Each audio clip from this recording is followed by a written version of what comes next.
Ate Besh, yung mga classmate natin doon. Yung mga classmate kasi natin, Besh, pinubulita ako. Alam mo ba, Besh, dapat di mo na lang sila pansin, okay? Pero Besh, sobra na sila. Sinasabihan pa nila kung ampun at hindi maganda. Alam mo, Besh, hindi ka ampon at maganda ka. Huwag mo na lang sila pansinin, okay?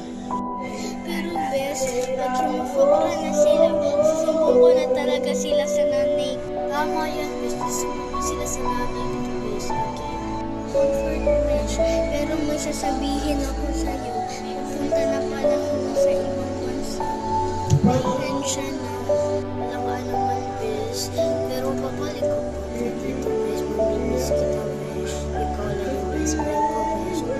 Pero Besh, babalik ako dito pag sa birthday ko na. And also, pumunta lang ako doon and i-invite ka daw ng nanay ko kasi alam niya, ikaw lang yung best friend ko.